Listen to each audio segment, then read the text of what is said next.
Another amazing day, another amazing video. So, paano kung nga ba sinelebrate yung birthday ko? Alright guys, share ko sa inyo real quick. Pagbigyan nyo na ako, panoorin nyo na lang hanggang dulo. Eto na nga yung tropang kumakanta sa kabilang table. Meron yatang may birthday sa kanila. So, dahil nga wala akong handa, napili ko dito sa Mang Inasal mag-birthday. So, hindi ko na-expect talaga lahat ng nangyari sa buong araw ng birthday ko. Yan, dahil di ako naghanda, dito talaga sa Mang Inasal, sagot ng aking anak. Iyan naman, natutuwa ako sa tropang ito. Akalain mo kinantahan nila ako bago sila umalis.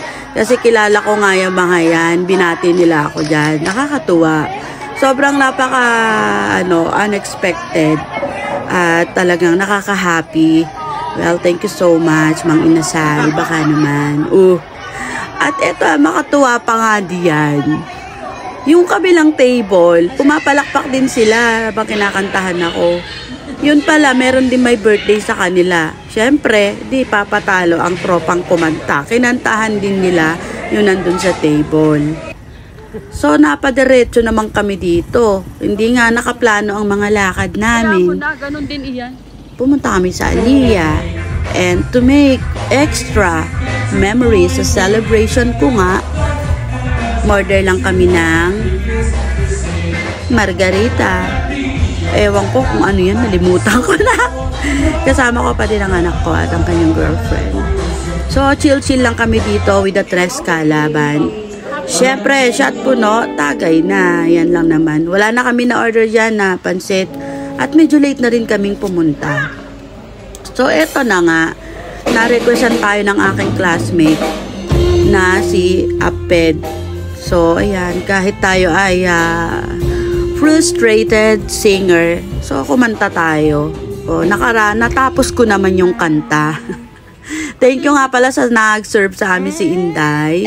At ayan, mga beshiwap ko, ayan na sila, pauwi na kami.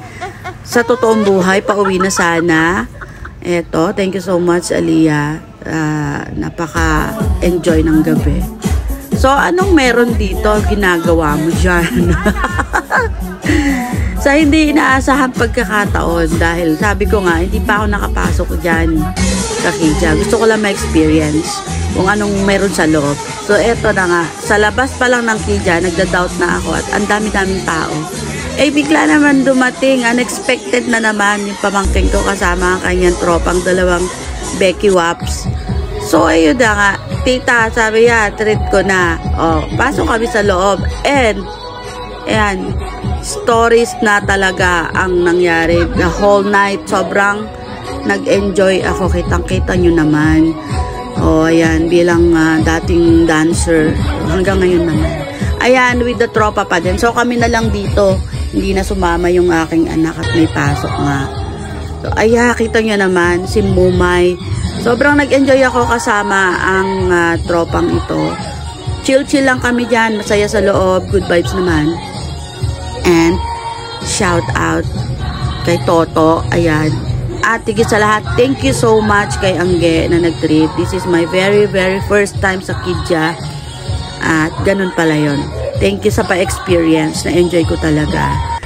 And, syempre, may mga nakijoin din sa amin. Ayan, si J-Lord at si Franz. Thank you so much. Sa lahat po ng bumati sa Facebook, re-replyan ko kayo. Maraming salamat sa pagbati nyo sa akin. At, salamat Lord sa another year of my life. Thank you so much at tinapos yung video.